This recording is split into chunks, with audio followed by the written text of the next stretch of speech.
Hey, Pinewood, how the hell have you been? I felt so dead, I can't even talk. Ah, look who knows so much, huh? Well, it just so happens that my friend here is only mostly dead.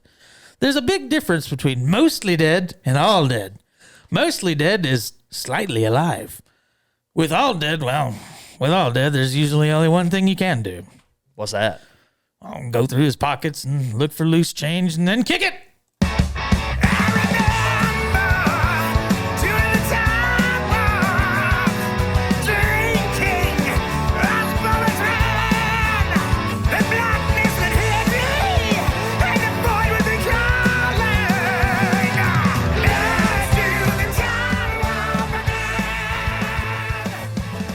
Until from the midst of this darkness, a sudden light broke in upon me. A light so brilliant and wondrous, and yet so simple. Just changed the pulse from plus to minus, from minus to plus. I alone have succeeded in discovering the secret of bestowing life. Nay, even more, I myself have become capable of bestowing animation upon lifeless matter. It could work, BZ! It could work!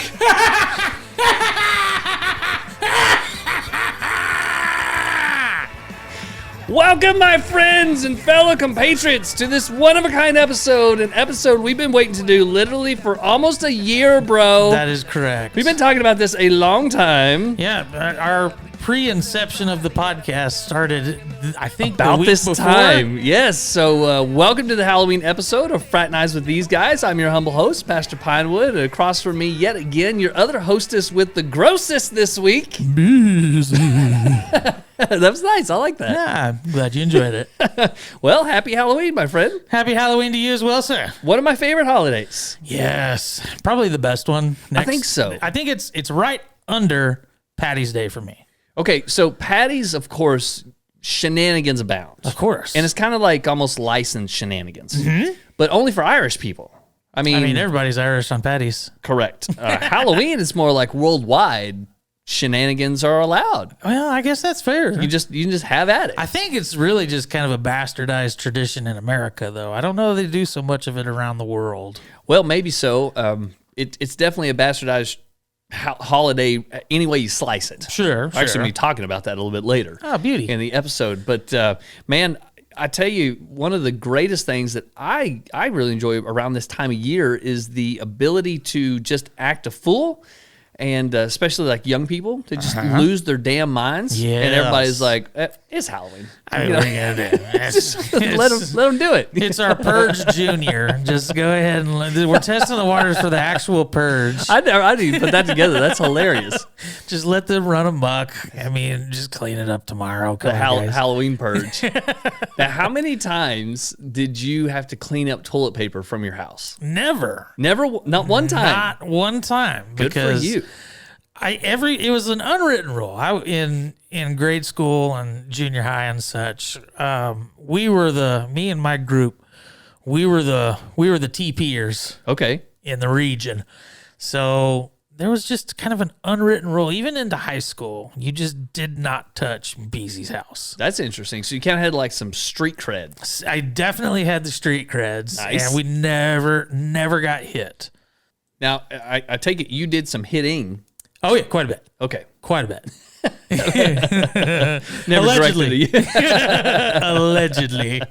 I never did it much. I think I did like just 2 years in a row. We were kind of knotheads, and my house never got hit because we lived 300 miles outside of town, and so nobody could ever, nobody could ever find us. Not that they didn't want to TP my house because I was, a little craphead, but they just couldn't find me. Yeah. So they had a better chance finding my cows than they would finding our house. So, hey, I do have a little bit of trivia for you. Okay. I want to play something, and I want to see if you recognize it and can tell the audience and me as well where we might have heard this little jingle. Oh, okay. You ready? I'm ready. Here we go.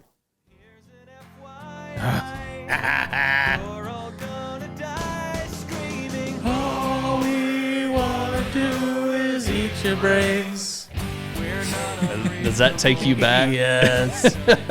Dude. Jonathan Colton, I believe. Colton is correct, yes. So, And when I was looking him up, I could not think of his first name for the life of me. yeah. Jonathan Colton. Jonathan Colton, and the song is It's a reply. Yep. Eat your brains. That's correct. This is great, like monologue basically in song form. Yeah, it's beautiful. It's so good about zombies. Yeah, and we heard this on the infamous trip to Colorado. Yeah, the very first trip that me and you took to Colorado. And we just deciphered it just before the episode. It was 2008? Yeah. Okay, so 2008. Been a little bit. Uh-huh. And on the way, you had an early form of Pandora. Yeah, I had it on my BlackBerry. Oh, nice. Nice name drop, bro. Yeah, buddy. We had it on the BlackBerry, and you had that little tape deck that that had the aux cord coming off of the tape. Heck yeah. So that's how we were able to listen to the music. And this was, man, I want to say it was probably, I think we had either the Tenacious D station or Stephen Lynch radio. It had to have been one of the two. One of those two. For sure. And this is where that station also introduced us to Da Vinci's Notebook. Heck yeah. Life would never be the same after that. I know. So it was, not only was it an excellent fishing trip, but so many memories. Yeah, good cultural trip. Yes. Got a lot of good stuff. So go out there, listen to that particular Halloween-y type song. How'd you like that Halloween-y? Halloweeny. I mean, it's like Halloween-ish, but with a weenie. So if you cook hot dogs, Yeah, there you go. on Halloween, are you cooking some Halloweenies? I think so. Dad joke ensued. If you have Datsuns and you dress them up, they're Halloweenies. They're Halloweenies. Yeah, I think it's fair. It's fair. All right. Well, anything else that just you really want to bring to the table as we begin this Halloween episode, because it's pretty special. Yeah. I don't know. Maybe have you had any paranormal activity in your lifetime that you can recall? Oh, we're gonna do this now? Yeah, let's do interesting. it. So not really. I tell you what I have done. I have freaked myself out so much where I will not get out of bed to the point of almost peeing myself. Good grief. So I don't know. I'm not a huge scary movie fan. It's Okay. just really not my genre. I'm with you. Especially like the slash and trash kind of movies. Slash and trash. Like, I've never heard him referred to that. That's beautiful. I think I made it up on the spot. I like it. I like it. So I can enjoy one. So Texas Chainsaw Massacre, love it. Like it's just a good classic film. Like the original Blob from the 60s where they suck that guy down the sink and there's all that fake blood everywhere. I can appreciate it. I really can. Sure, just for what it was at the time. Of course. The original Saw, the original Hostel, like I can definitely do about one maybe every 6 months. Like, Okay. it's just not my thing. However, psychological thrillers and psychological horror films, Sure. love them. I Yep. can't get enough of them. I'm with you. So if I watch something like that, the images in my brain, they don't go away. And so at night, I'll wake up, and of course you have mirrors in your room, Sure. doors slightly ajar, and it's just things are different at night. And so I'll just lay in bed because I'm like, no, I'm not going to get out of bed. Nope. I'm going to pee right here. I'm still in my pee pants. I'll start wearing Depends. I don't care. I'm almost 40 years old and married. I'm not trying to impress anybody anymore. Exactly. Well, you might depress somebody in a divorce. I don't know. You can imagine her waking up and be like, did you wet the bed? Is that pee? Like, I'm scared. I don't know what to tell you. I'm sorry. I could have sworn I seen something. I mean, if a guy comes in with a gun, I'm loaded to bear. I'm ready to go. But if the Exorcist chick walks in and starts floating, it's I don't know what to do about that. Game over. So the only paranormal activity I've ever really encountered is a Bigfoot story. Okay. And The old cryptos. yeah, and I don't really have a logical explanation for it other than I was just a young kid and maybe my mind went somewhere crazy. Gee, I mean, you're a young kid, you're out in the woods, and you just stumbled across the Sam Squanch. Something. So my cousin and I, old Big Worm, Okay. we're up at, do you remember the beaver ponds in Colorado? yeah, All right, yeah. so we're up on top of the mountain fishing the beaver ponds. Okay. And a storm comes in, as they do, Yeah. And it starts raining, so we're like, well, we got to get down off this mountain. And a lightning bolt hits real close. Oh, and boy. it's loud, just this white light. And we're like freaked out. So we start. Gots to go now. So we're haul-assing down the mountain, right? Right. And we're in a pretty thick area of the forest there. And we stop and we kind of catch our breath. And to this day, we've never spoke about it. And I don't know if he saw what I saw, but about 30 foot from us, there was something behind a tree that had his arm was around the tree, and he was looking on the other side of it with his face. So I couldn't see his body. I could see his head on one side and his hand around the tree on the other side. So what he was doing was you caught him mid-push on the poop. Well, and he was holding that tree as leverage. it's possible. So he could pop a squat and drop a deuce. Let me tell you something. It all over his legs. His face was about 3 foot above mine, so if he was deucing at that point and he was squatched, I mean, he was huge. He had to be like 14 foot tall. The squatch was squat. The squat squat. So I saw his face. Lightning, it's like out of a movie. Lightning struck. I saw his face for like half a second. You pooped and you ran down. And then we took off. Like that's the only story I've ever had. But it was enough for me. I definitely didn't talk about it, and we've never spoke about it. And I don't know if he saw what I saw, but I've never been back to those beaver ponds actually. So that's funny. That's the only story I got. Huh.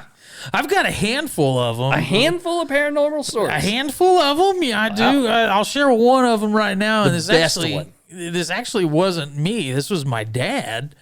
When he was younger, back when he was still living in Massachusetts, there was a guy that he worked for, did a lot of side jobs for and whatnot. And there was one night that he'd gone to bed early because he was supposed to go to work with him at 6, 7 o'clock in the morning. So he just, in a blind daze, kind of wakes up, and right before the alarm goes off, and he said that he was sitting at the foot of his bed and said, "Hey, come on, wake up, let's go to work." So he wakes up, gets ready, and is getting ready to walk out the door, and my grandma goes, "Hey, where are you going?" He said, "Well, I'm headed to work. John came in to come grab me," or whatever his name was, I don't remember. He goes, he passed away yesterday. Whoa. Yeah. So even to this day, when Dad tells the story, he gets goose pimples. Really? Because he'd passed away earlier the day before, and his spirit came to wake Dad up to go to work. Oh, dang. So, and your dad didn't know he passed away? He didn't know. He had no idea that he had passed away earlier than the day before. Dang, that's weird. So that's weirder than the Bigfoot out in the woods. Yeah. Dang, man. So, all right. We'll go with that one for right now. Well, I dig that. Yeah. I dig that. Spooky. Ooh. Spooky. Think you can do that for libations? Spooky. Oh, singing it? No, I just meant like, can you do like spooky libations in that weird voice you just did? Probably not. Okay, well, how about we just do regular libations? Let's do it. All right.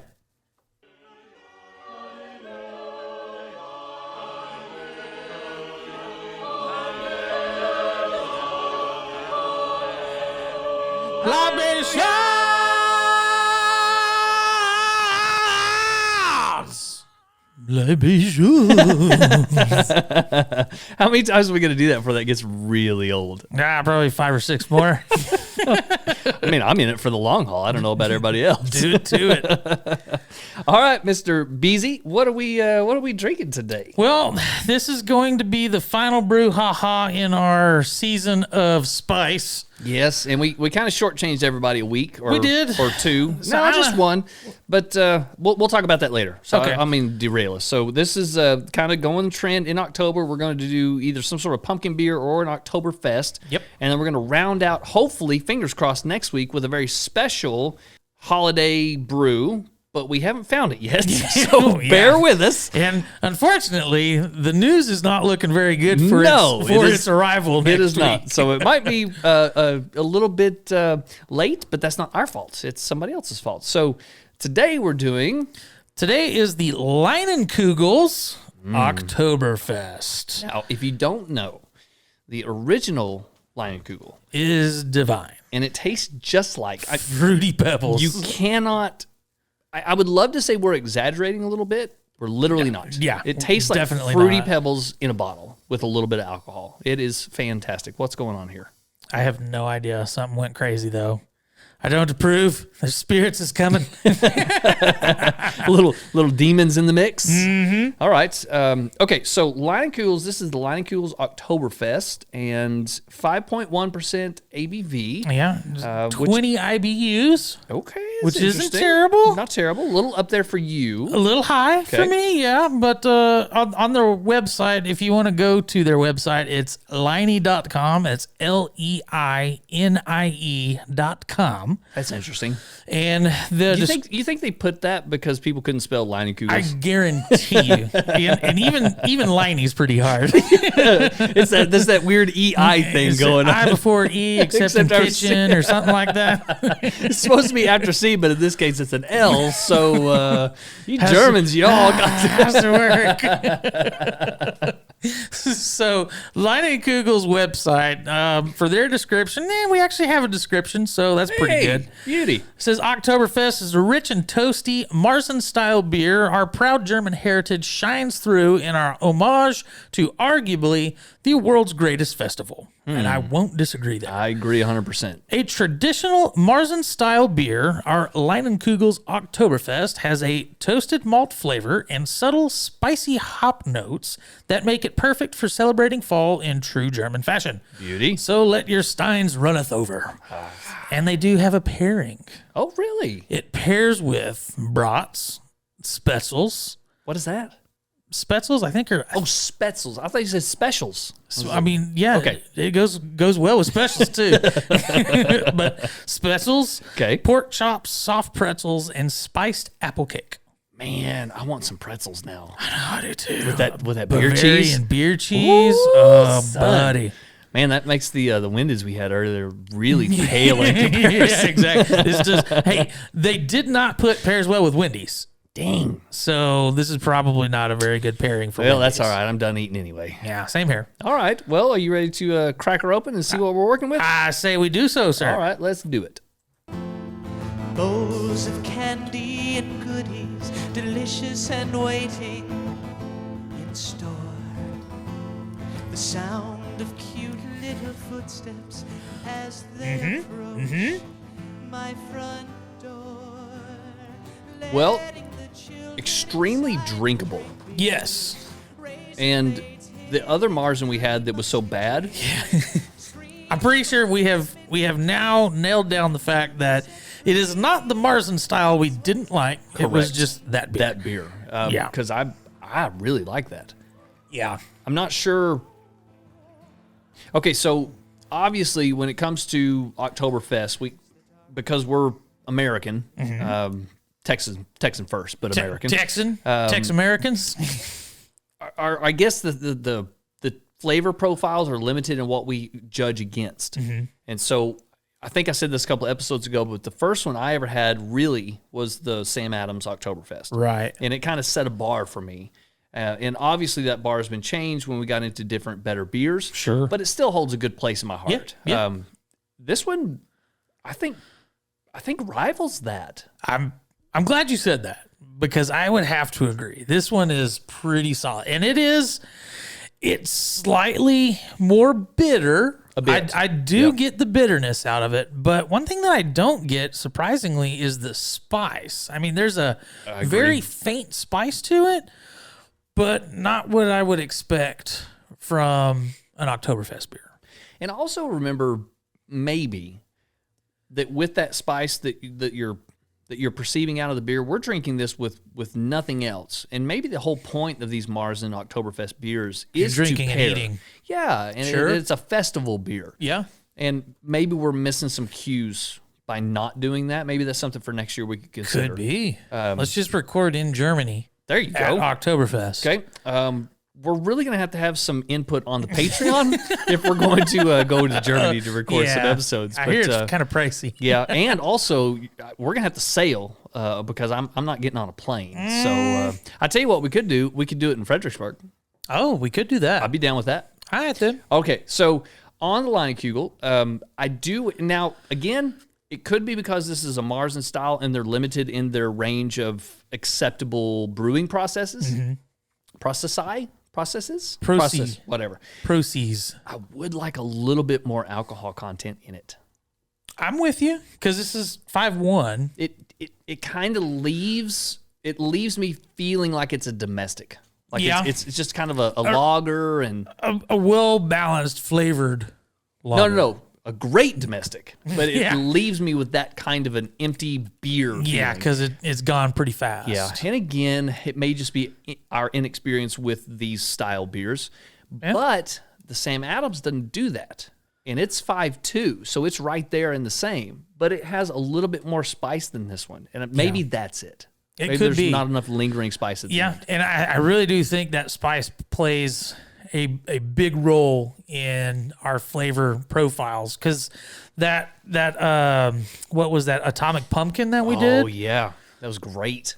Man, that spice was there for a bit and Yep. it rode through for a while. Yep. If I could buy a couple of cases of that for the year, I would. Dude, that was and I'm gonna stand firm. That's probably the best one of the series. Well, I would agree. And I like that brewery also. Yeah. So, but anyway, I'm going to go right in kind of that mid 80s.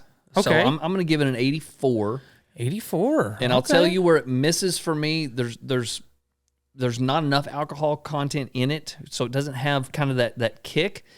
But I'll give a caveat to everything.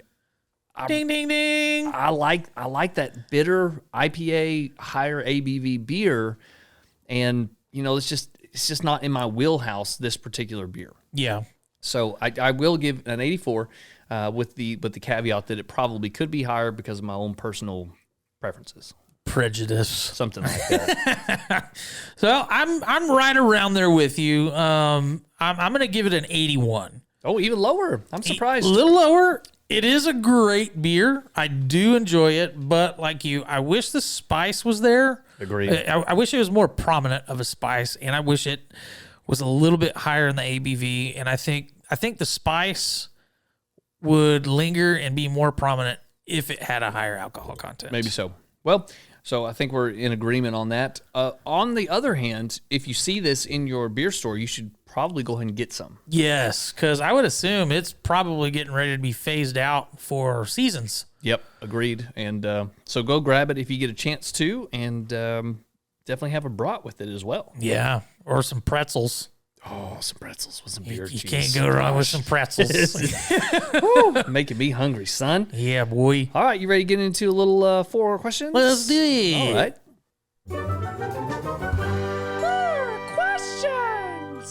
Full questions. Well, we might as well do it. I guess it's a thing. Yeah. It's the Halloween special. Yeah. So because it's a Halloween special, we're going to do 4 questions kind of around Halloween, Yeah. which is going to be good. Should be fun. Probably not as funny as normal.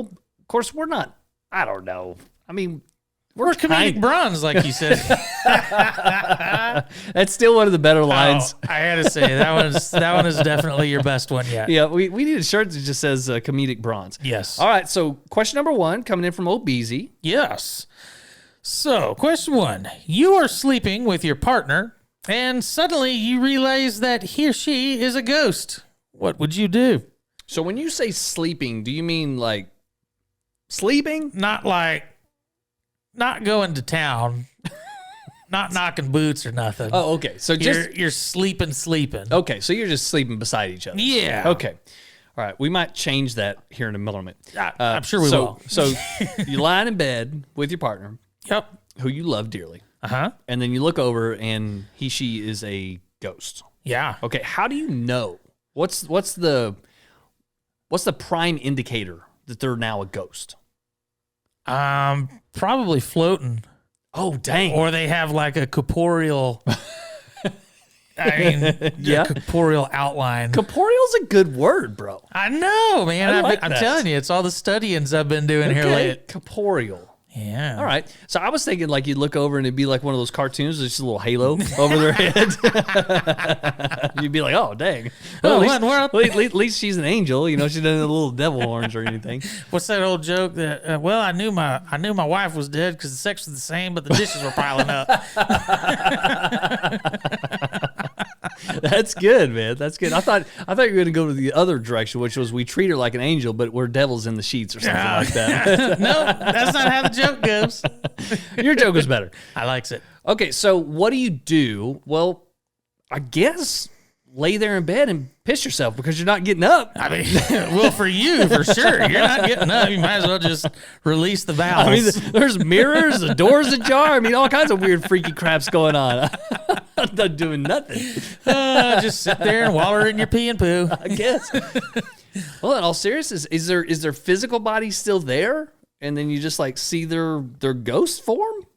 I don't know. Let's go with that. Okay, so if that's the case, then what I'm going to do is make sure the life insurance policy is paid up, and then call in the death. Oh, yeah. You got to make sure you get paid. Of course. So that morning, 8 a.m., I'm going to call, make sure that thing's taken care of, and then I'm going to be like, hey, my wife, she hadn't woken up yet, so something's going on. And my poor wife's spirit, she's going to be up in the corner like hanging on, looking at me all weird because I'm not doing the husbandly thing. I mean, I rolled over last night and pushed my wiener up against her. And Jeez, bro. she actually started getting randy, so I knew something was up. So it had to have been a ghost. That's messed up, man. I'm not speaking in experience. My wife, I love you. Oh, wow. Good cover. Good cover. So in all seriousness, let's go back to the original premise of, do you believe that there are ghosts? Mm-hmm. So I'm in the camp of it's possible. Okay. But I have never seen, heard, or whatever sense of experience that you want to. I've never been in a situation where I thought that was a plausible explanation. Okay. So I'm already a little bit disbelieving. Okay. So if I wake up, first thing I'm going to think of, this is a dream, and you got to wake yourself up or whatever. If that doesn't work, then I start the freak out process. Okay. Then I see if I can communicate with said ghost. Who are you going to call? Probably the Ghostbusters, if I had their number. Okay, fair enough. But anyway, so communicate, and then at that point, I guess deal with the physical body first, and then deal with the spiritual body after that. I think it's got a lot to do with if the spirit form is aggressive. That is a good point. Because if it's... What kind of attitude are we getting right? from the spirit? Is it all those years of pent-up angst? Yeah. It is coming at you in spirit form now. That's true. If it's it's unregulated at that point. Yeah. The wife doesn't have any kind of issues anymore. Mm-hmm. It's just true honesty. So all those moments when you should have taken out the trash and you didn't, man, that all comes right back out to the forefront. She's taking you to the trash. Dang, I didn't think about that. So angry wife spirit. Yeah. I guess run. Yeah, I think that's about all you can do. Burn the house. Burn the house. Burn the house down with the body in it. What did they do in Poltergeist? They had a black hole or something. Something like that. For them and just eat the house. Okay, I let's go with that. Okay. So you see your wife's dead, spirits rising up, burn the house down. Okay. And if you go to jail for arson and also murder, because they'll think that you did it to murder your wife. Yeah. Because they won't know. They didn't see the ghost. And you just have to live with that for the rest of your days, knowing that you're at least alive and your wife's spirit didn't kill you. Your wife ghost. Yeah. Your ghost wife. Your ghost wife. Ghost wife. All right. So let's change it. Okay. What if you're in the throes of lovemaking? And all of a sudden, it's just like boots. Yeah. Now I'm not saying your wife dies on you. That's a whole different scenario that we don't need to get into. I'm saying, what if your wife's out of town, she comes back, and you get into it a little bit, but it turns out that's it's just your wife ghost. It's not your actual wife. She died like on a plane crash or something. Oh, dang. So you're saying that wife has already died, the spirit's in bed with you, and you're going to Shagtown. Yep. I mean, is it good? I guess. I mean, look, for men, typically, it's always good. You're going to find out. You find out that it's a ghost, right? Yeah, that's what I'm saying. Like kind of mid coitus. Mid-coitus. You're awakened to your spidey senses go off a little bit. Say, wait, she's actually enjoying this. What is going on here? So you're like, something ain't right. Oh, she's a ghost. That's She's why. a ghost. Well, I'm not pulling out. Oh, jeez, guy. You're just gonna go ahead and keep on keeping on. You can't get a ghost pregnant. At least I haven't heard of that happening. Oh man, good times. Spooky. All right, let me throw one more little variant. Okay. What if you're asleep, just regular sleep, not knocking boots, just regular sleep? Okay. You look over, and your spouse is now a werewolf. Who? Then what? What is it to kill werewolf? Silver? Yeah, silver bullets. So you gotta have silver bullets. Yep. So in a pinch, and maybe this is something I'm gonna have to do from now on if the question plays into my favor.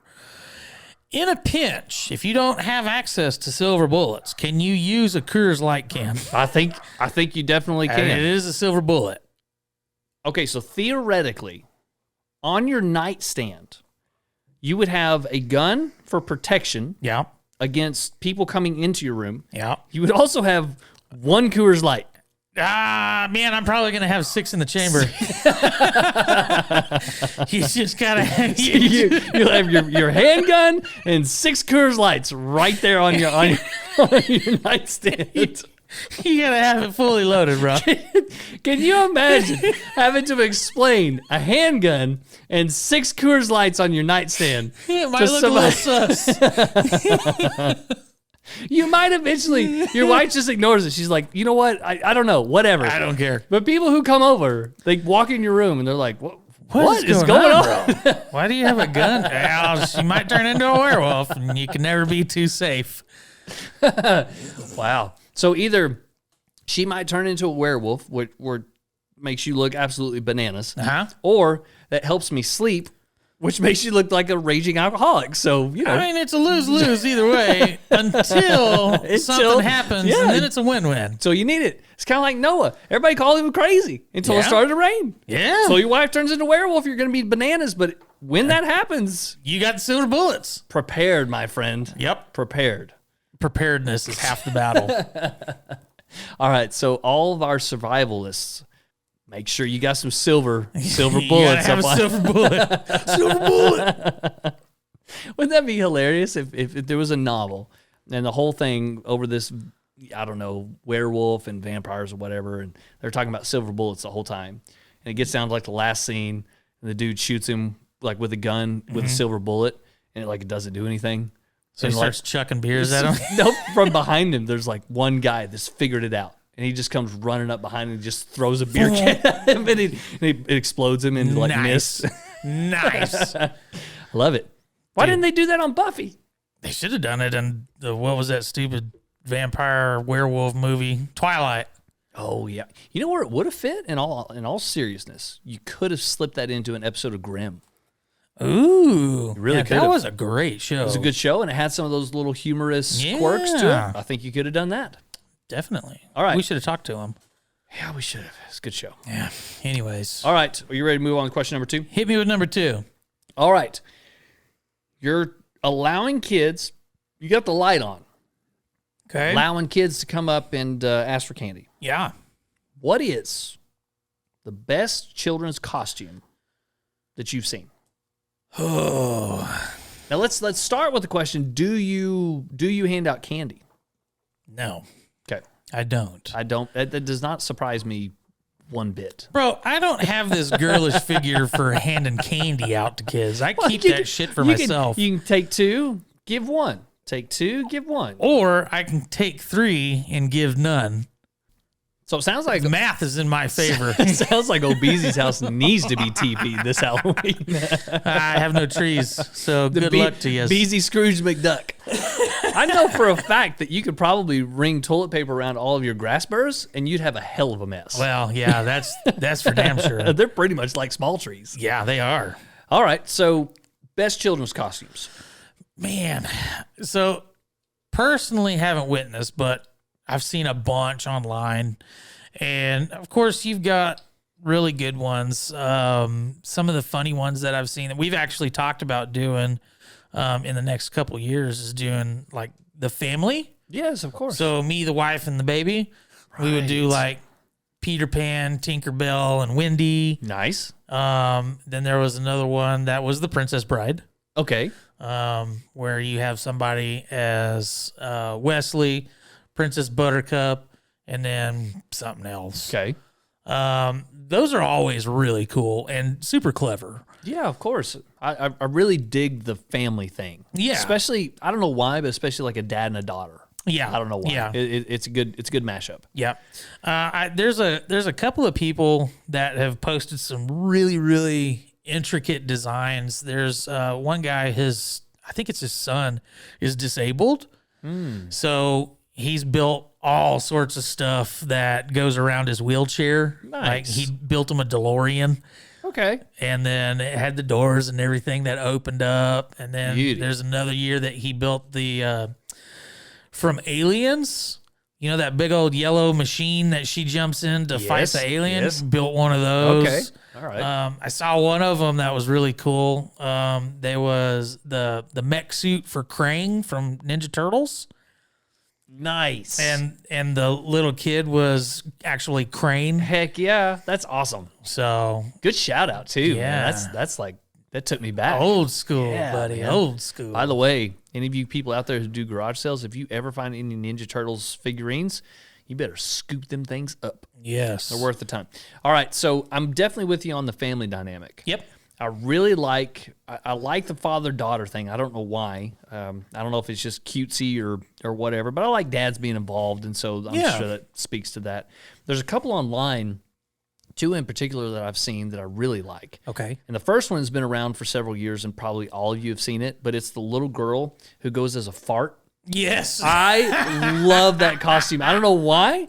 A little fart cloud. Every single time I see it, it doesn't even matter what time of year it is, I giggle because it's hilarious. I don't know who thought of that, but fantastic on you. That was really Parenting FTW. Yeah, and then the last one that I heard actually came from our Cult of the Curious or Cult of the Life Shippers on Facebook. Oh, yeah? Which was the little boy dressed all in red. Did you see that?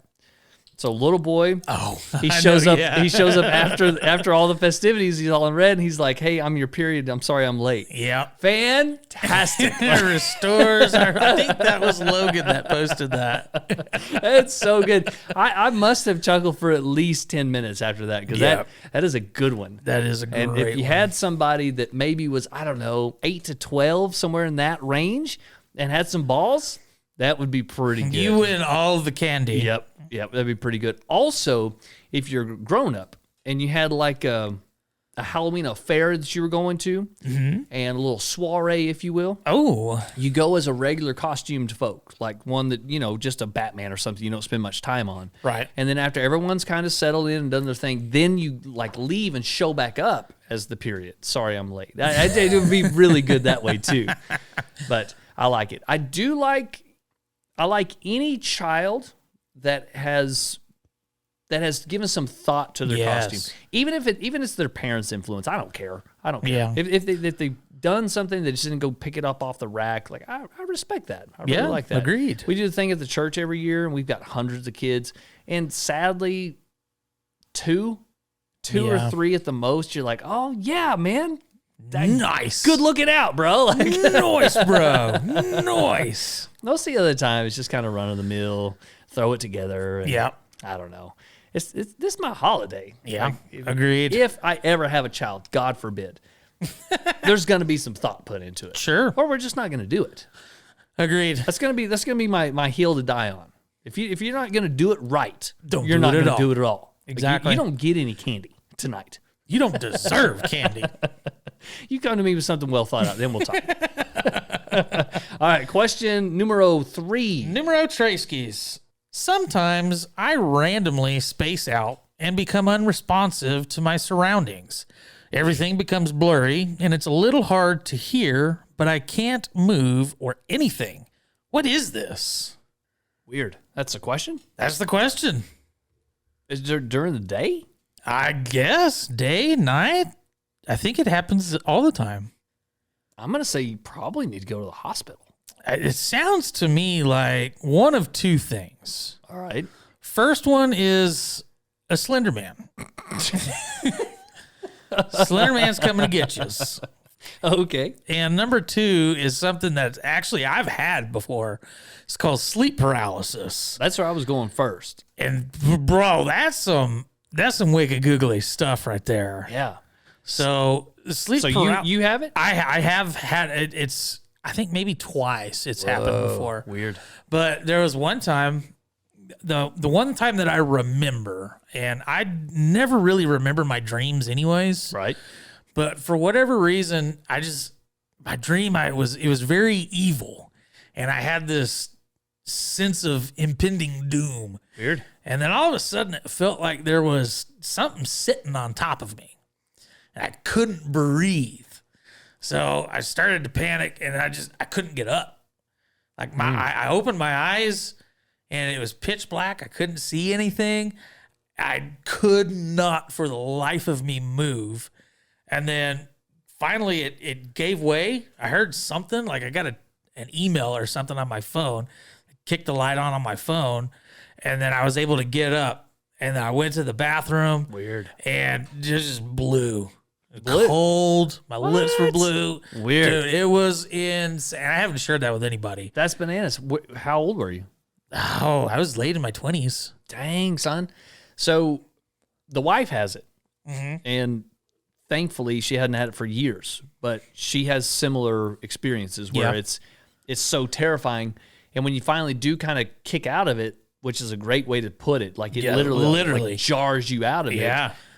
Your physical body is still reeling with whatever happened. So I know you don't listen to Scared to Death very much, right? But I like that podcast, and I listen to some other horror type podcasts. Sure. They deal with this question a lot. So because we have a diagnosis of it, so something happens that we've observed and people struggle with it. So we've diagnosed it as... It's been quantified as sleep paralysis. Okay. Just because we diagnose it doesn't necessarily mean that whatever it is isn't serious or paranormal. Yeah. It just means that we've given it a name. Correct. So it could have been happening... Well, it has happened since the beginning of humanity, arguably. Sure. So what is it? And it seems like it's always centered around something is on you. There's something and always evil. Yeah. And so... without exception, I mean, again, I've never had a situation where I thought for sure there's a paranormal explanation. But I'm not saying it's not possible. Sure. Because there's too many unanswered questions. Yeah. And it's happened to too many people. Enough people, in fact, that they've had to classify it as something. Yeah. And anytime your body doesn't work, that's scary. Freaky. Like I've never experienced that, but I can only imagine. It is terrifying. Yeah. From experience, I can tell you it is straight terrifying. So is there, Ashley might have to weigh in, Nurse Ashley might have to weigh in on this at some point, but is there any kind of therapy or something they can do for that? I just drink more. That tends to take care of it. If you just go from awake to pass out time, you don't have any deep dreams anyway. So there you go. You drink the demons into submission. drink the demons away. Drinking the demons away. Fraternize with these guys. 2022 coming at you.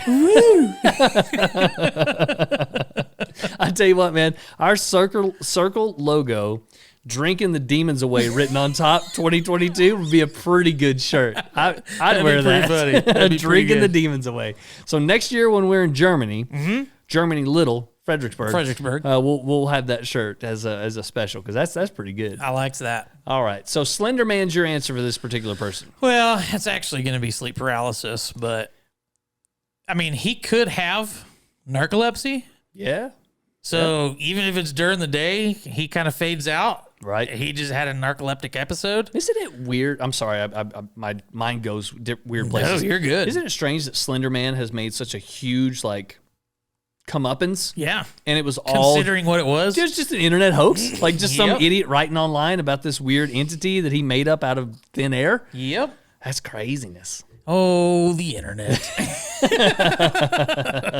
So, quick question before we go to 4. Okay. So maybe we'll call this 3.5. Ooh. Have you ever been fooled by an internet hoax, especially like a scary one? Have you ever? No, not really. No. So I was one time. Really? So I was interested in David Paulides for a while. Sure. So disappearances, national disappearances.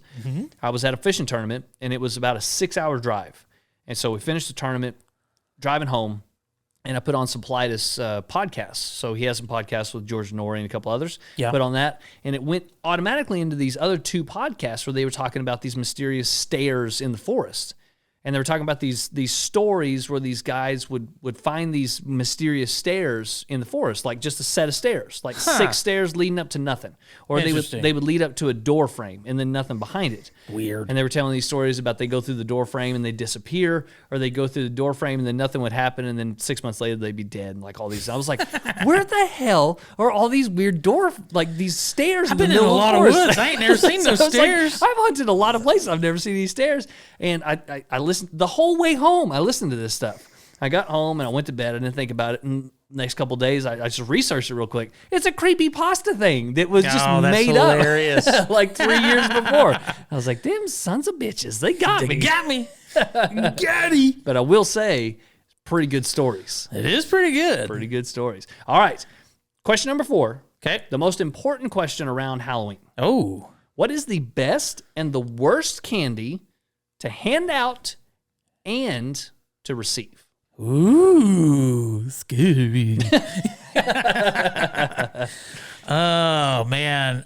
The best thing to receive, I've got 2 for the best thing that you can receive. Okay. One of them is a full-sized full-sized candy bar of anything. Yep, with you if there. you're passing out full-sized Butterfingers, bro, Yeah. I'm sending you gift cards. You are you get a Christmas card you because get of your Christmas Halloween. card because of the Halloween. I like it. I like that a lot. So that or money.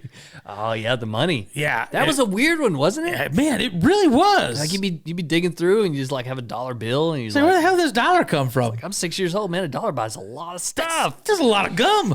Yeah, that's cool. There was a lady in my neighborhood growing up that used to hand out full-size candy bars wrapped in $1. Good Lord. And I always remember she would say, I don't even know how maybe it was like an urban myth that we heard about this. Like she has 200. That's it. Like as soon as she's done, she's done. She closes it up, turns the light off, like she's done. So you always you gotta think that's like $400 worth of shit. no. Well, of course, that was back at a time when candy bars were 70 cents. $300 worth of shit. Have you seen how much a candy bar Yeah, is? it is outrageous. $2.49 for a Mr. Good bar. A Snickers. It's chocolate and peanuts. Hungry? Why wait? Get a job, fool. You can't afford me. If you have a $10 an hour a wage job, that Snickers just costs you like 20 minutes. Yeah, that's a 25-minute meal. That's pretty ridiculous. good. If you skip lunch to get more money Yeah. and then grab a Snickers midday to get you through the rest of the day, you just negated your lunch. Yeah, exactly. Exactly. All right, so full size anything for sure. Yes. I'm a weirdo. Okay. I really dig the little Bit-O honey. Okay, yeah. I really like those. And do then like there's, those. There's this weird wafer. It's like an old candy. It's like white and it has these little black lines in it. And I cannot think for the life of me what it's called. Yeah, I know what you're talking about. Okay. Because it's got peanut butter in it. Yes. Yeah. I can't think of what it's called. I can't But either. anyway, but I know exactly what you're I talking like about. those two things. And because of my grandfather, I really like Werther's Original. Oh, bro. Man, it's funny you say that because about 2-3 months ago, I just got on a Werther's kick. Really? So Werther's has actually got some new stuff out. They've got some soft chews. Okay, so I'm just gonna give that. Okay, So good. you can have it. I don't want So that good. nonsense. I want And I the want original? the 1935 hard candy. The hard candies That's what I want. are still amazing. Yep, it's good stuff. But Good them stuff. soft chews are pretty legit. Are they too. pretty good? Yes. Well, Granddad used to carry them when we were fishing, or he had them all the time. Oh, sure. But I remember when we were fishing, he always had them in his pocket. and it was just like Werther's or little butterscotch, like that they got in the 1920s. Yep. It was one of those two, and man, I dig them every single time. I have a bowl sitting on my island. Next time you come over, I'll prove it to you. Okay. But this bowl, I have butterscotch and cinnamon discs. Oh, yeah. And freaking cinnamon discs that's pretty legit. go hard. Yep, pretty legit. Okay, so that's the burst. The burst. Good Lord. That is the best and the worst. You see what I did? I combined them. Yeah. Yeah. So that's the best. That's the best. I think that's the best to give and or receive. Agreed. Okay, so is there any more? Let's talk about real quick fun-sized candy packs. Fun-sized is bullshit. There ain't nothing fun about it. Okay, I'm gonna go a step above. I'm gonna say it's mediocre, Karen. Like, I mean, you Just because you phoned it in. Like, that's what you did. You bought the variety pack from the Dollar General Correct. for $2.50. Yep. Spring for the full sizers. Yep. Agree 100%. Get that king size. If you want a king sizer, you're getting money in your Christmas card. That'd be really funny. You give out a bunch of really cool stuff at Halloween, you get like $400 at Christmas. Yeah. I mean, Christmas pays for it. Halloween pays for itself come Christmas time. That's funny. How do you buy all these fancy things for your family for Halloween. Christmas? It's the long con. I'm the king of Halloween. What can I say? All right. That's great. What about the worst? Any fruit or vegetable. Oh, I knew you were going to say it. I knew If you throw an apple, I'm egging your house. What if it's covered in caramel?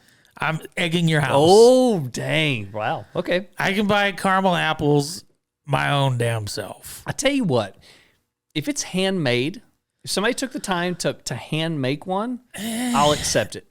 I guess. I think you might be okay on that one. Okay. I won't egg your house if it's a handmade caramel apple. Okay. I tell you another one that's complete and total BS is a popcorn ball.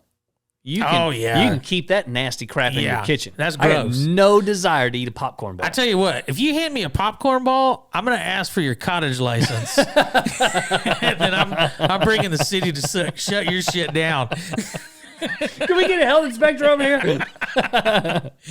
That's pretty good. So I feel like we've gone from like the very tip top to kind of the I don't know, middle.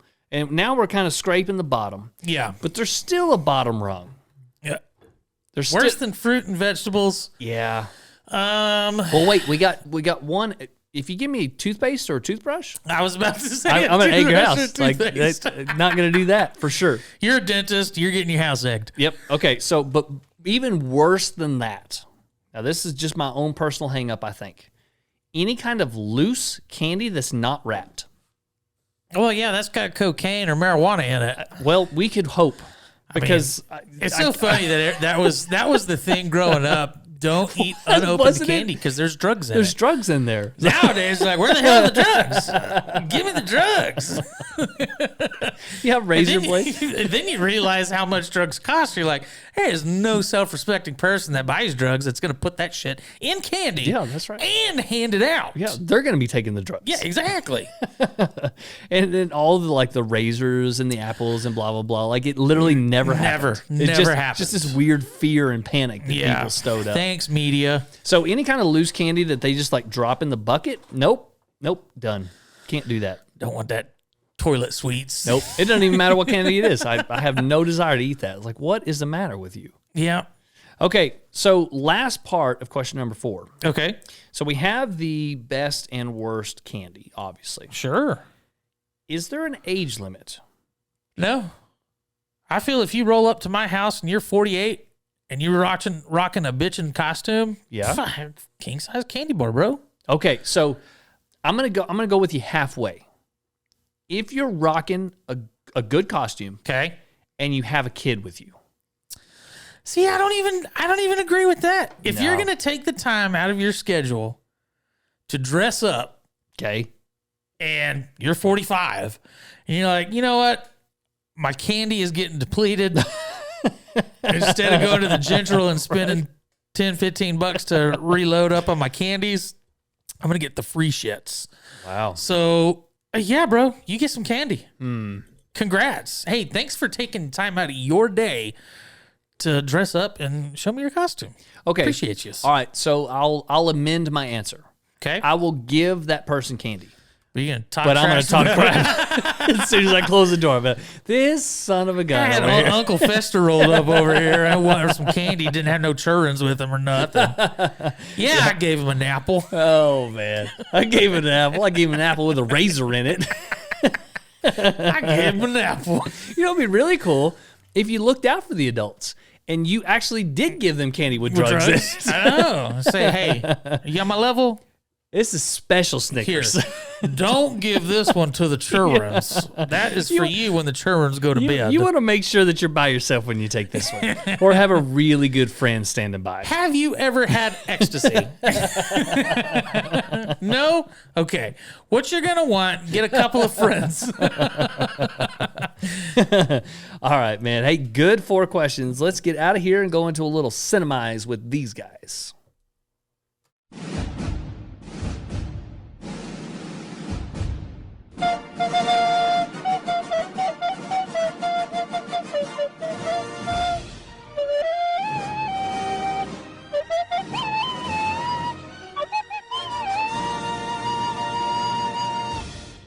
Cinemize with these guys is brought to you by no one, Nice. because we don't have any sponsors. We could do an affiliate. We actually do have some sponsors. We do. do. I tell you what, let's do. Let's plug in our sponsors and affiliates right after this segment. Okay. So before we go into Pastor and the Heathen, we'll do it then. Okay. All right. So it was going to be a joke, but now it's a serious thing. Yeah, well, Halloween. Sorry to interrupt your Halloween festivities. What do we got for Cinemize this week? Cinemize is pretty good. What are some of the best movies to watch on or around Halloween? Okay. So as I said earlier, not a big horror genre guy. Sure. So, you know, to me, it's more like nostalgia movies. And if I want a scary movie, I really like the supernatural kind of more psychological stuff. Sure. The Conjuring movies, fantastic. Yeah. Really good. The Haunting of Emily Rose. Dude, that one weirds me out, but for a totally other reason. I think we've mentioned this before. Yeah, a couple weeks back. She looks like my mother did when she was in college, and it weirds me out. I can't do it. So definitely Sinister is one of the creepiest movies because not Sinister, Insidious. Okay. There's no resolution. Ooh. Like at the end of the movie, you keep waiting for like something to kind of redeem the film and kind of leave you with that nice little like relaxed. Oh, good grief. Like when the Beethoven goes crazy and he goes 5-1 and it's like resolved and you're all good. Doesn't do that. It's just like it ends and you're just like, what the French just happened, bro? Yeah. So that one's pretty good. Okay. So as far as scary movies go, I'm definitely gonna go to the classics, The Exorcist, for sure. The Halloween series. Movie wise, not great, but I do feel like they have a place there. Just nostalgia. Yep. Conjuring and also Insidious if you really want to be creeped out. I've got to go with one that has been a tradition for me and my wife. Okay. Hocus Pocus. Oh, yeah, that's a good That's one. such a good freaking movie. Yep, it's a great movie. Did you know that Hocus Pocus was originally supposed to be, it's going to be called something different? And it was actually more of a horror film. And then the people who, I can't remember if it was the writer or the actresses came on. They were like, no, this isn't going to work. And they revamped it into what it is. I can see Bette Midler throwing her weight around. Me too. And of all the people I would listen to in Hollywood, like, I might listen to Bette. She's probably one to take note of. For sure. But a great film. Yeah. And are they going to do a remake? I sure hope not. I'm kind of with you. I mean, there is nothing wrong with the first one. Yep, I agree. Sarah Jessica Parker. Yep. And then all the other people. I don't remember their names. You know, when we were children, like literally young boys. I crushed. Yeah. I crushed Yeah. hard. That was on Sarah Jessica Parker. Then you grew up and she had the makeup off and she's like, oh, whose horse is on stage? Yeah, Sex and the City really did away with the fantasy for sure. Yeah. But that movie definitely has a place. Oh, for sure. No doubt. I think another one is probably going to be upsetting a few folk, but The Nightmare Before Christmas. Dude, had it pulled up. Nice. Yep, it's one of my favorites. Yeah. Who's upset by that? I think it's one of the better movies that Burton's Holy done. Shiite Christians. We'll talk about that in a little bit. We'll get there. No, the soundtrack by Danny Elfman paired with Burton's vision of that particular movie, it's so quintessential. Yeah. You see like just an image shot of it, or you just hear that music and, You already know. Yep. And maybe it'd be different if somebody who wasn't from our generation, but that was a big deal. Yeah. And It was a big deal. It was one of the first animated dark movies. yeah, and it was dark, but it didn't really cross a line. No, it didn't. The score alone was phenomenal. Yeah, I'm right there with you. I love it. Very, very good. Now, on kind of like your basis of the psychological thriller type movies, Yeah. I usually, every Halloween period-ish, I usually try and go back and watch 7. Just because that has to be one of the greatest films. The more I watch this movie, I'm like, God, there's really nothing wrong with this movie. Nope. It's really good. Really good. Very well done. I would say the cast at the very beginning. Yeah. The cast is phenomenal. Yep. Just knocks it out of the ballpark. And I know that Spacey has kind of devolved in our culture or whatever, but You gotta admit, he made a damn time, good movie. my gosh, it's very, very good. Writing's fantastic. The twists and turns along the way. the twists? By the way, there's not just one. Yeah, there's quite a few. There's quite a few. Great film. And then the pregnant wife conundrum at the end is it's so good. Good call. Yeah. I don't think of that as a Halloween film per se, but it is definitely something that could qualify as that. For sure. Now, do you got any more serious films for Halloween? No, because like I've touched on a couple of times, the whole horror genre Yep. is more of a comedy. Yeah, right. I Kind of mean- whatever. It's really funny. Okay, so a couple of classics, and there's really 2, maybe 3. Any of the Addams Family movies, Okay, yeah. I really like them, and then also the Yeah. animated Transylvania films, pretty cute. Yeah, And those are pretty good. We've watched them with some people in church that have kids and blah blah blah. Sure. So I like that. The old school. Young Frankenstein. Well, I was definitely going to say that. So thanks for stealing that thunder. Yeah. So You made me think of it. holy cow, Young Frankenstein. Yeah. Is that not one of the greatest comedy films of all It's a time? good one. And by the way, if you don't know, my little intro at the beginning is a monologue from Young Frankenstein. Yes. And so fantastic. I would say Little Shop of Horrors Okay. is underrated. People don't think agree. about it enough. I agree with you on that one. That It's- is such a good movie. It is good. And if you ever get a chance, I know you won't agree with me on this. If you ever get a chance to see the musical of it, the musical version, it's so good. It's so good. I would watch that. It's fantastic. And if you can see it live, it's even better, in my opinion. And then I'm going to throw this one out there for the last one for me. You can feel free to add in any more, but for me, Gremlins. Well, I actually classify that one as a Christmas movie because it does take place at Christmas. That is Gremlins 2 then. Christmas as well. Is it the second one Christmas also? I'm almost positive. Dang it, son. Well, But regardless. I will counter Gremlins with one that I'm surprised you did not say. Okay. And I'm pretty sure Brady and Logan are both going to give a shit for us not mentioning it until now. Okay. Rocky Horror Picture Show. Yeah. Okay, here's my issue with Rocky Horror Picture Show around Halloween. It's too on the nose.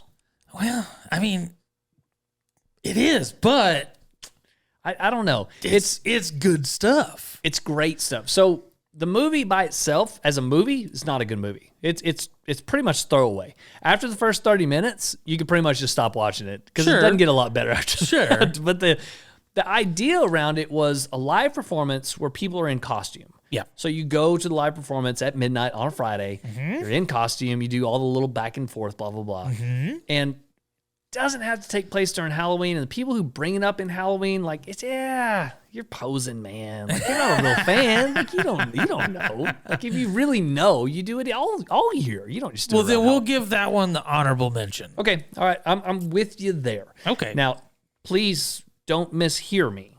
I'm not taking away from its brilliance Agreed. because it is brilliant. Oh, yeah. It is brilliant. And the movie has its quirks, and man, there's some stuff at the end, if you're really paying attention, that's fantastic. It's really good stuff. Yeah. But I definitely see where people who are not so, I don't know what you would call cinematically inclined or enlightened, would be like, this is trash. What did I just watch? I think my wife and I, we watched like literally 15 minutes, and she was like, no. We're not doing this Why are we anymore. doing this? Why would you subjugate me to this? All right, my friend. Well, a pretty good list. I would Yeah. tell you at this point, I would love for anybody who's still listening to chime in. Yes. Shoot over there to Facebook. Let us know over there. Send us a voicemail. You can go to fwtgpodcast.com. Down in the right-hand corner, I think the button is now red. It is. So you should be able to see it and leave us a voicemail. We'll play it next week. Yeah. Or in the next couple of weeks, whenever we Agreed. get around to it. All right, so let's go now into Thank You Blinders. But before we do, let's take a moment to hear from our affiliates and our sponsors. Let's face it, men. That rambunctious stench that's been ruminating in your boxer shorts for most of the day isn't something to be proud of. And historically, that particular sweaty unpleasantness has just been a living hallmark of the hardworking man you are. Hi, I'm Beezy the Heathen, and this sad, sweaty sack next to me is Pastor Pinewood. Hi. And I gotta say, buddy, you smell like what crawls from a dead skunk's ass in summer. Now, I have already discovered the key to maintaining a glorious smelling undercarriage that, regardless of the rigors and toils of a strenuous workday, keeps me fresh and confident for hours. It's like 1,000 sweet smelling angels are gingerly caressing my most delicate man bits in my darkest of times. Man, that sounds amazing. Because usually I just silently suffer until quitting time when I can get out of my sweat-drenched underwear and remove the fully baked medicated powder biscuits that have formed in my nether regions. Beezy, I want to be like you. Don't worry, baby bird. Old Beezy is going to show you exactly how it's done. For a limited time, you and all of our listeners have exclusive access to a one-of-a-kind company that specializes in everything to keep that funk off your junk. I'm talking, of course, about Ballsy. Go to ballwash.com and peruse their scrotal sanctifications. There's the Ball Wash Body Wash for your pits and where you sits. The Ball Guard Liquid Powder to keep those ball biscuits that you struggle with from ever baking. And my personal favorite, the Nut Rub, which keeps your family jewels looking and smelling regal. With all these products and more, there's nothing standing in the way of you smelling, looking, and feeling absolutely amazing south of your equator. Head to ballwash.com and use promo code FWTG15 at checkout. You'll get 15% off your purchase. Hurry out and get it handled today. And Pinewood, trust me on this, your colleagues will thank you, your wife will thank you, and maybe most important of all, you will be forever thanked by your manly spunk bunkers. Beezy, you're absolutely right. Ballsy is amazing. I'm so glad you turned me on to them and their products. Hey, just wait until I tell you about the shampoo and deodorant so we can tackle that hot mess you got going up on the top half. Now visit ballwash.com today and save. Hey, Pinewood, what you drinking? Well, I felt like something a little fruity, so I got me a mango IPA. Get that crap out of here! Hey, bro, what the French, man? You gotta give this cocoa cocktail a try. What is it, a cocoa connection? Nah, bro, come on. It's Cocoa Cocktail. It's the newest craze in the seltzer game. It's a vitamin-infused, all-natural, non-GMO, spiked sparkling coconut water. It's literally the future of alcohol. Come on, man, the future of alcohol, that's a little heavy-handed. Bro, I'm telling you, even the aliens are drinking this stuff. You mean like the space Like lizards? space lizards? Oh, dude, you know what? We should totally stock up on this for the life ship. Ooh. I mean, the people are going to want a sweet, tasty beverage, eh? But we gotta give the people what they want. Gotta give them the best, bro. Well, Hellfire, you won me over. Let me try that thing. Well, dang, son, that's delicious. I don't know why you had to use all those highfalutin, flowery words, but that key lime seltzer speaks for itself. Well, I tell you what's even better. All of our listeners get a banging discount when they order on Cocoa Cocktail's website. Well, shoot, man, what's that website? That website is www.cocococktail.com. That is COCOCO CKTAIL.com and enter promo code FWTG7 when you order an 8-pack and FWTG12 when you order a 24-pack. Do I get that discount when I order? I mean, so long as you use the promo codes, I don't see why you wouldn't. Do you think Cocoa Cocktails would send me that koozie? Yeah, that's going to be a hard no, bro. Cocoa Cocktail is an alcoholic beverage, and you must be 21 years old to enjoy, and please drink responsibly. Now get on them interwebs and order you some, you plumpable some bitches, and cheers to your health.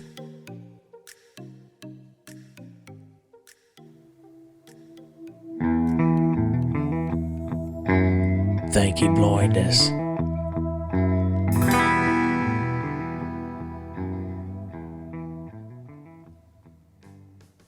I missed it, bro. You did. I'm sorry. I had it chimed up and ready to roll. I had you muted. Apologize for that. We always try to do the little cigarette lighter in there. Nice. Be careful with that. It'll burn your microphone. Yeah, I know. All right. As you all know, and some of you might not know if you're listening You're for just the not first time. joining. So the 4-question segment, BZ and I kind of talk about beforehand. We at least know what's coming. Thank you, Blinders, is just that. It's a blind question that we ask for each other. And keeping with our Halloween theme this week, I will let old BZ go first if you would like, sir. Sure. So I had this question going into it, and I think you've actually answered it over the course of the episode. That's really interesting because I think you might have answered one of mine as well, which is hilarious. But So- we can elaborate. Elaborate? Elaborate. I told you I was dying. I couldn't talk. So I'll read the question, and I really hope that it's not the same question, because that's only going to be this will be the second time if it's the same question. I know it's only happened once. But if it happens to be the same question, I'll tweak it and I'll change my question. Fair. Do you believe in the spirit realm or apparitions? So not the same question. Ooh, nice. All right. The short answer is absolutely. Oh, The long answer is the correct answer, which is I don't know. okay. That's the answer. So short answer, yes. If I'm going to say as a Christian person, if I'm going to say that there is heaven and hell, there's a God, there's a devil, there's a right and a wrong, white versus black, blah blah blah.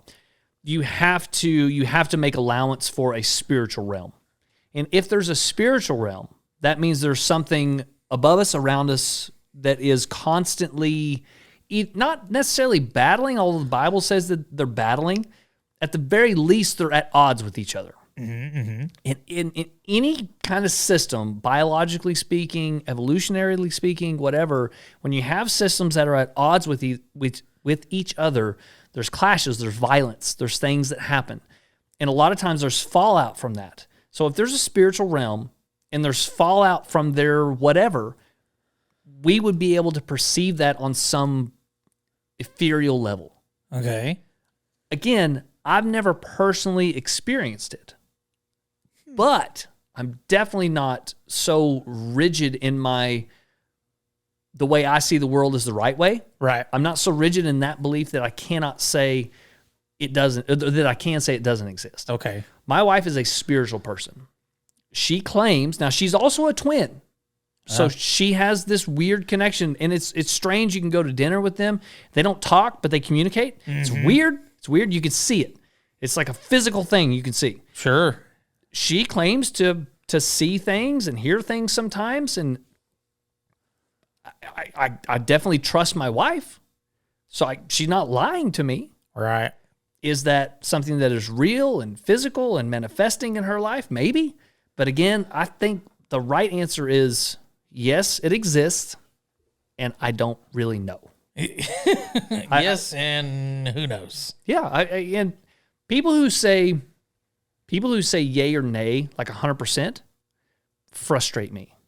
Yes. Because 100%, like 100% hell's bells, like no questions asked. It does exist. We got to pray to them. We got to appease them. We got to whatever. Like that gets into some weird squirrely stuff pretty fast. Yeah. And then the other side also, it definitely doesn't exist. And then the rigid in that thought, a lot of them that are in that camp are also Christians, which is weird to me. So if you believe in the Christian God and the Christian Bible, well, you can't tell me that spirits don't exist because it's riddled with spirits. So, yeah, we'll kind of get into this a little bit in Pastor and the Heathen, but man, I can't go in either camp 100%. So Right. I feel comfortable firmly right in the middle. So it's funny you were talking about that. I'm trying to find it on my phone, but there's this theory that the human eye can only see like a very finite amount of things. Okay, like the light spectrum or whatever. Yes, okay. yes. And there's millions of different spectrums, Of course, outside of what we can see. Right. And the theory is spirits and that stuff is a fourth dimension. Ooh. But we cannot see fourth dimension. Interesting. Just because of our eyesight. Of course. We can't see. There could be a ghost kicking it right here doing a podcast right next to us. I see what you're saying. So, but we can't see it or know anything about it because we can't actually see that with our vision. So our physical senses cannot pick up on that. Correct. So in some alternate whatever it is, and we call it a spiritual realm, right? But you call it whatever it is. And I think going back a couple episodes to what you said about extraterrestrials, it's a numbers game. Yeah. I mean, how many billions, maybe trillions of people have lived and died? Yeah. There's got to be. I mean, that's the numbers we're talking about. There's got to be something. Yeah. I know for a fact. Now, I can guarantee you, I believe this 100%. When I'm alone with my thoughts, I know that my consciousness, my thoughts, I am not a creature who is going to die and cease to exist. That's not going to happen. That's my belief. I know that when I fall asleep, as I'm closing my eyes, I'm thinking to myself, my conscience is not going to cease to exist. It can't. Now, there are people who would disagree with that. It has to go somewhere. It has to go somewhere and do something. And all of human existence, whether you're an atheist or the hardened Christian, all of human existence has based themselves around what's next. Yeah. Well, it's crazy because they were saying, you mentioned earlier about all the people alive right now. Well, there's another odd statistic that I'd found that the amount of people were like 7.2 billion right now. Yeah, 7.5, something like that. Something around there. That only makes up for, I want to say, like 2% of the people that have existed. Dang. Wow. Okay. That's interesting. Isn't that creepy? Yeah. So we're coming up on 1 trillion then. Yeah. If that's the case. Yeah. Maybe more than that. I don't know. So I'm just going to go play the odds. I'm going to answer your question yes, and I don't know. Okay. I like it. I will allow it. Good question, by the way. That's something you could probably do a whole podcast just on that particular issue. I agree. Yeah, which would be fun, by the way. Well, we might do it next year. All right, I like it. My Thinky Blinder is not near as in depth, and you possibly could have mentioned part of it earlier also. Okay. You personally, either you or your family members or your friends, people in your circle that you have personally witnessed, what is the best prank that you've ever seen or actually taken a part of? But it doesn't have to be Halloween prank, but that would make it a little bit better. Man, I'm sure there's been a ton. And most of the time it involved me. We've done some pretty, I believe that. We've done some pretty messed up ones before. Yeah. I think probably the grossest one that we've done, and I apologize to my mother. Really? Yeah, we had a friend. It was for April Fools. Oh, no. Yeah. We had a friend call and say that we were in an accident. Oh, you're kidding. She started crying. Oh, dang, son. Like, oh, Mom, I'm sorry. It's a joke, April Fools. Oh, my gosh. Your poor mother. Dang, that's cold-blooded, man. we were terrible kids. How old were you when you did that? Oh, early 20s, late teens. Oh, son, that's rough 18 stuff, to 21-ish. man. Yeah. So, I mean, that's the first one that comes to mind. But That's pretty rough. yeah, I think I'm just going to leave it on that one because there's a bunch. I'll have to do some thinking on this one to come up with some of the other stuff that we've done. Well, did the friend say that y'all had died? Yeah, Whoa! I think so. Dang, bro, that is rough. Yeah, it's good April Fools. You got to admit, I mean, it doesn't get more jokey than that. yeah. Wow. Yeah. I'm surprised you're still alive after that. Yeah, well, I think I was in Florida at that time. Yeah, maybe so. Maybe so. I'm pretty sure my mother would literally find me and probably kill me. Hunt you down. Yep. Make it come true. Yep. So I'm really glad that you're alive, but I'm going to kill you. I'm about to beat it out of you. Beat the life from you. Yikes. Well, I tell you what, go ahead and think on it. And if you think of anything better, I don't know how you can top that, but if you think of anything better or different than that, we can mention it a little bit later. Okay. You want to go into a little Pastor and the Heathen? Let's do it. All right.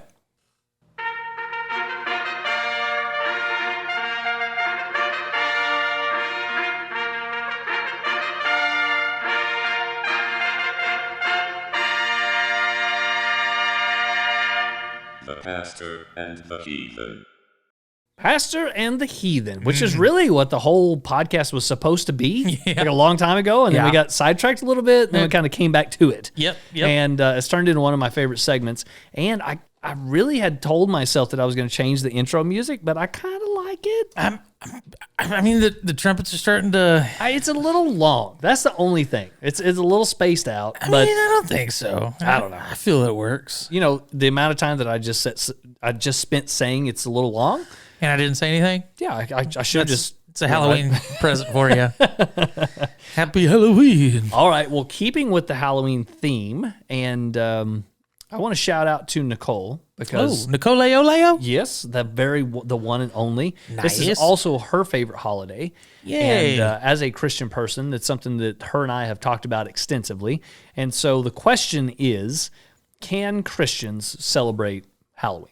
Yes. Okay, so from a heathen perspective, how many times have you seen the opinion that you cannot, or that it's somehow A lot. inherently- Okay, so Quite a bit. Enough, in fact, that this is the question for Pastor and the Heathen. okay, so you presented the question. Now, in your upbringing, was this something that your family like dealt with or struggled with? Not really. Because I know your family kept you from watching certain things, right? Yeah. We were pretty strict. Yep. Church on Sunday, 2:00. Nice little Dan Cummins shout out there. Then it was always Sundays. We did church in the morning, church at night. Yep. And then we did Wednesday evenings. Okay. We did church then as well. So you were, as they say, you were there when the doors were open. Exactly. All right. So Halloween was interesting. They didn't actually ban us from doing it. However, we had to. They didn't go out of their way to help us do anything with it. I see. So we would have to basically come up with our own costumes. Gotcha. So if you And- wanted to participate, it wasn't like forbidden, Right, But it also right. wasn't encouraged. Right. Okay. Exactly. Interesting. So, but it wasn't. We weren't shunned if we did go out and do some trick or treating. I gotcha. Yeah, be home by 9. Yeah, 10. Wow, it's pretty early for Halloween. I know. Well, you also got to remember, at that time's when the sun's down 7:30, Well, that's a good point. so it's dark. Yep. 8:00 ish. Yeah, that's a good point. So, my family very similar. Maybe a little more strict as far as the Christian tradition. However, when I was a young child, maybe sub 10, my dad wasn't really a church going dude. Right. So he was more in the heathen camp when I was growing up than definitely he is now. He's a pastor now. Right. So when I was young, we had a lot of leeway with some things. Sure. When I was in my teenage years, it was definitely frowned upon. However, it was never like discouraged. Right. So it was kind of like, yeah, do it if you want, but go hang out with your friends. Don't make it a thing, I guess. So the question is, can a Christian celebrate? And the argument typically that's brought up is that your Celebrating Satan's birthday. Correct. Or you're, in some form or fashion, you're worshiping the dark entity. Right. Now, Which is shenanigans anyways. We don't believe spirits exist, but you're worshiping a dark spirit. The only spirit that exists is the Holy Spirit. Except that dark one you're worshiping, and how dare you worship the dark spirit. I'm actually preaching on this tomorrow, which is interesting. So if we're recording this the day before Halloween. So tomorrow, Sunday, is Halloween. Mm-hmm. I'm actually going to be doing kind of a little preachy, historic thing. So the origins of Halloween come from the Celts. Yep. So that's where it comes from. There's no ifs, ands, or buts about it. However, you have to understand why they were celebrating when they did. So the harvest season, and understand also, and I cannot stress this enough to people nowadays, when you are going in from fall to winter, it was a serious thing because people mostly died in winter. Yeah.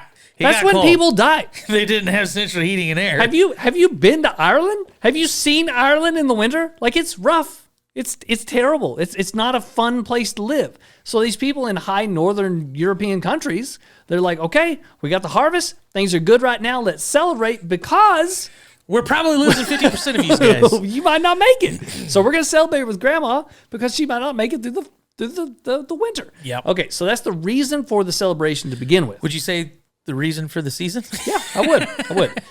The original celebration was called Samhain, or Samhain, if you want to redneckify it. Ween, yes. So you're diddling Satan's ween. Correct. Now, that is where, and that is how, surprisingly, that we get so far off into the weeds. So the Celts have been celebrating this for thousands of years. Sure. Christianity comes along. Well, actually, that's not true. The Romans come along first. Yeah. And so this is pre-Christianity. He just died. Right. And the Romans are conquering that northern part of Europe. So they actually try to meld the Celtic tradition of Samhain into something with the Roman festivals. And I had to look up what they're called. But now there's some Roman festivals where they're celebrating Roman gods with the Celtic tradition. Right. So that's the first merger. Then you have a couple hundred years later, you have this rise of Christianity. Well, they go up, and you know what Christians do. We got to save them, right? Right, so they go, right. We got to save them, so we save them, and we try to meld the traditions together. So we have this All Hallows Day or All Hallows Eve. Start talking about All Saints Day, which is the next day. It's all a celebration of the harvest. That's what the whole thing is. And there's literally no way around that. That's what it is. The idea of, now here's where I think the best study that I've come across, it cracks me up. Okay. The reason that we think about witches and kind of the evil around Halloween mainly because comes... of Mexicans? Nope. Dia de los Muertos? No, that's different. We can talk about that in another episode. I think it happens in May. I thought it was around Halloween. No, I don't think so. I lost train. So the witches. It was actually Christian ladies who would try to figure out a way to predict their husbands. So there was a time period where women didn't know who they were going to be betrothed to. So they would do these weird rituals to try to figure out how they were going to receive their husbands or how they're going to choose their husbands.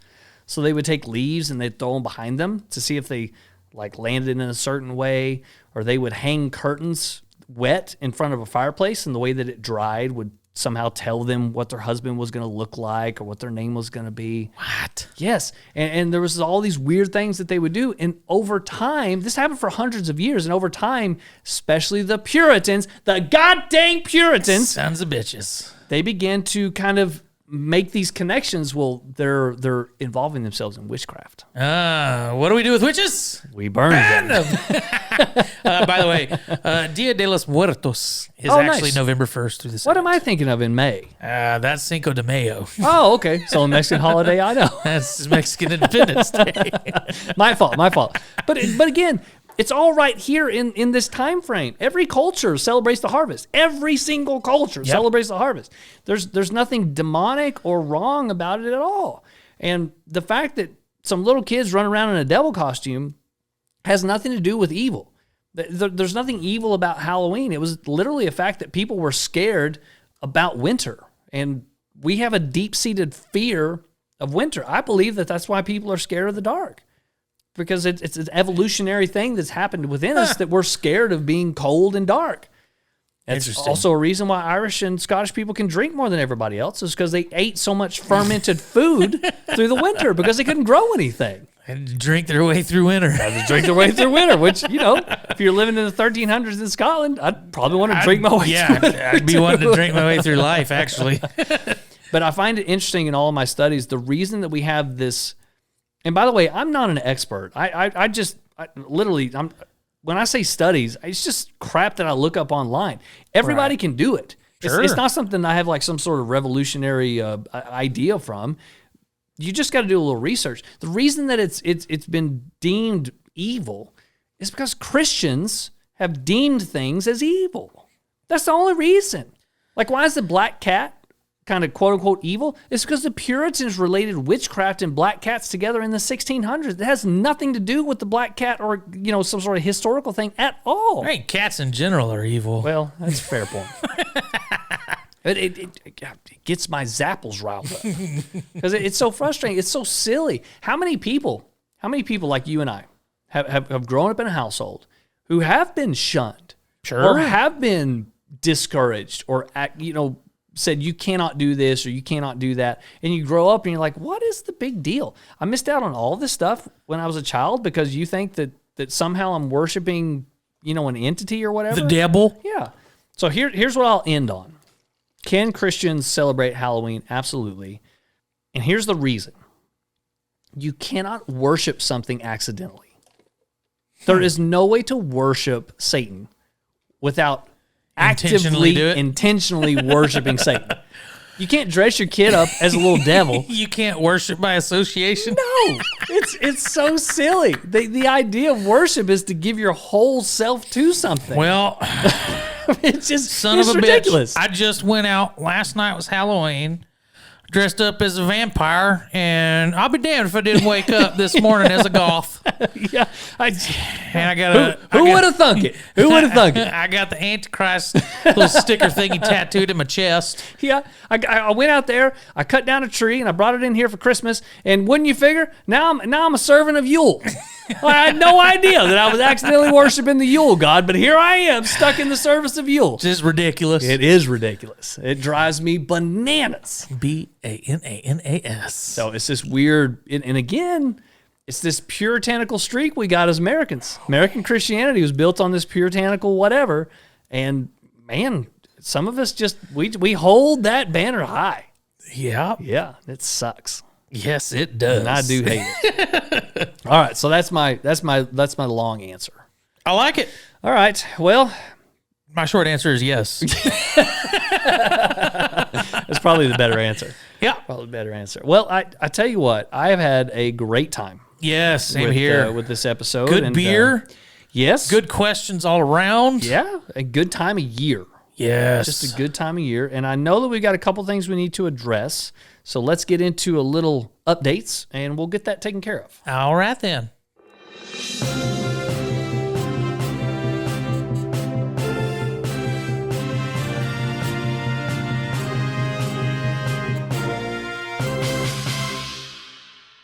We got some news updates for you today. My bad, bro. Got confused. Well, I did like the. It's like you put a fast forward on the updates. I self fast forwarded. How'd you like that? That's pretty good. We didn't do that in editing or nothing. I know. That's really that's how good I am. A couple of things we need to address right off the bat. We did miss 2 weeks, and I apologize. It's on me. So I have something going on. We can't figure it out. Basically, I don't feel like doing anything ever. And it's been rough. It's a demon. It's something. You should pray it away. Just pray that demon away. Or drink it away. Well, drink them demons away. I tried that already. That didn't work. So we're working on that to get it fixed. And old Beezy has made the trip up here. And I think next week I'll go ahead and get on down there and we'll just get right back in the swing of things. Yeah. Coming up on a year, believe it or not. I know. And this past month in October, we've almost matched the highest month as far as downloads go. Yep. Even though we skipped 2 episodes. I know. So it's impressive. Doing well. And I just want to thank all of you out there for all of that. And man, if you haven't gone over to the Facebook page, Cult of the Life Shippers, you need to. Yes. It's such a good time. Lots of memes, and basically we just rat on each other all the time. Yep. And not rag on each other. If we ratted on each other, it'd be a different group altogether. We call it Pigs Anonymous or something like that. That or Facebook. Facebook police. I tell you what, we have a wonderful voicemail that was sent in from our dear Danielle. And The merch mogul. The merch mogul. So let's take a moment to listen to what she's got for us. What do you say? Let's do it. All right. Hey guys, it's Danielle. I was calling because I had a cool idea. I don't know if we can do this for life shippers, but doing like where we could watch a live recording of you guys recording an episode, I think would be really cool, so we could see your reactions and things like that. I don't know how that would work, but I think that would be a really cool perk. And then also, I need to know. Okay, before we go on, what she's talking about is over on Patreon. If you become a Hidden Brethren member or a life shipper, Yes. you get access to our once a month for now Hidden Revival. Yep. And there's a lot of cool stuff that we talk about in that particular podcast, and you have to pay a little bit. It's behind the paywall. Yes, it is. but- But that allows us to do some extra things. Yes, it does. And anyway, not a plug necessarily, but that's what she's talking about. If you're interested, you just head over to Patreon and look up FWTG. We will pop up. So let's hear what else she's got for us. If anyone from Ballsy has ever heard y'all's ad, because it is phenomenal the way that BZ explains everything. It makes me want to go buy some, and I don't even have any balls. But I mean, I guess I could buy some for Chris. But that is all. Let me know what you think about that life shipper perk. Okay, bye. Bye. Thank you. So on the live shipper perk, Yes.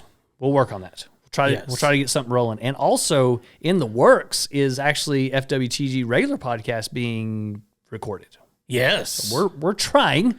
Just a little more intensive than you think. it's quite a bit of hassle. As soon as you say it, you're like, oh yeah, we'll just do video. And then should be easy. Yeah, you look into it and you're like, oh Holy yeah. crap. It's a little more intense than just that. But yes, we are definitely looking into it. And ironically, behind the paywall is easier to do than it is the regular episode. Agreed. Because you got to worry about copyright and a whole bunch of other nonsense. Uh-huh. Okay, on the Ballsy commercial, let me just say, it's fantastic. I love that commercial. We did very good.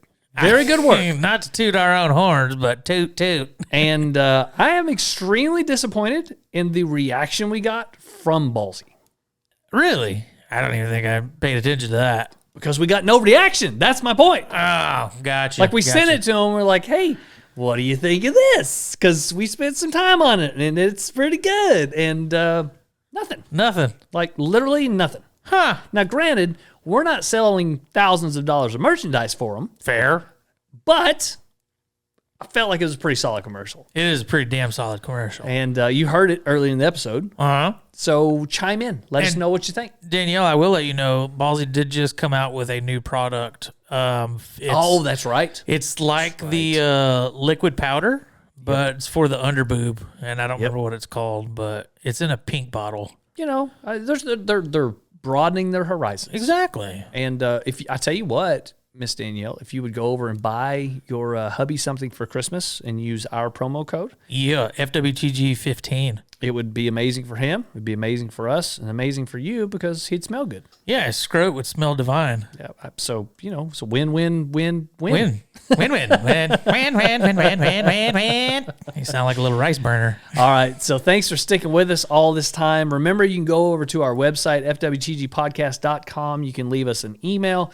You can leave your email and get subscribed to our mailing list. You can leave us a voicemail. You can do all kinds of stuff. BZ has spent extreme amount of time putting all of the libations rankings in there, which he's going to do right after we're done here, I think, with the current one. Mm-hmm. And there's some cool stuff to find over there. It really is. If you would take a moment to just leave us a review somewhere, especially on our website, we would greatly appreciate it. Agreed. When you leave it on the website, it goes automatically to iTunes. That helps in the algorithms, and we don't plug it enough. We should, but it would help us a great deal. Also, go find us on Patreon. It's a great place to support us financially, and also you get a little bit of extra perk for now. And in the future, we're hoping a whole bunch more. So you can go over there and check that out. And I want to say thank you to all of you OGs that have been there for a long time, like coming up on a year, man. Yeah. And I get tongue tied because I can't thank you enough. It means a great deal. All the newbies out there, we know we got some new folks listening. Thank you so much. Means a lot. Go back to the very beginning and disregard the first 5 episodes. Listen to them, but disregard them and we hadn't worked out any of the kinks yet. Still working out kinks, but we're going to get there. And last but not least, thank you to our wives for allowing us to do this for such a long time and hopefully allowing us to do it in the future. Yeah. Coming up on a year, so hopefully they'll allow us another year. Yeah, I think they gave us 2 years. Yep. And we have to be millionaires by the end of year 2. Yep. So it's been a good run. We got 52 episodes left, and we'll have to do something different after that. It'll be all right. Well, let's get out of this episode. Wonderful Halloween episode. Agreed. And let's do a little ponder this. Ponder this. When you walk into a room and forget why you were there, it could be because you ran into an alien and he had to erase your memory so he could escape. Whoa. I know, right? That freaky deaky Dutch, huh? That means I've got like lots of aliens. That's right. All the time. maybe it's part of they're a 4th dimension. And then they revealed themselves to you, and they're like, shit, I came to the 3rd dimension. They saw me. Poof, oh, yeah? blasted you with that little Men in Black memory eraser thing. Memory eraser thing. All alone in the moonlight. All right, Beezy, sign us out of here. This has been episode 46's Halloween special for Fraternize with These Guys. I'm Beezy the Heathen. I am Pastor Pinewood. And remember, according to Hesitations 3:16, don't go handing out shitty candy or a demon will eat your face. Stay plumpable, friends, and happy Halloween. How'd you do, I see you've met my faithful hand in hand. He's just a little brought down because when you knocked, he thought you were the candy man. Don't get strung out by the way I look. Don't judge a book by its cover. I'm not much of a man by the light of day, but by night I'm one hell of a lover. I'm just a sweet transvestite from transsexual Transylvania. Bro, tell me about the wizard. Fucking Christ. Church, New Zealand. Nicely done, sir. Christchurch, nicely done. New Zealand. Gracious. Has had in their employment for like 28, 29, 30 years, a wizard. What? They legit had a wizard on payroll. I'm not even joking, bro. So somebody crunched the numbers and the city of Christchurch or whatever they call it. Yeah. There. Yeah. Over his tenure, they paid him like $360,000 to be the city's wizard. That'd be a great gig. Oh, hells yeah, it would. You're a wizard, Beezy.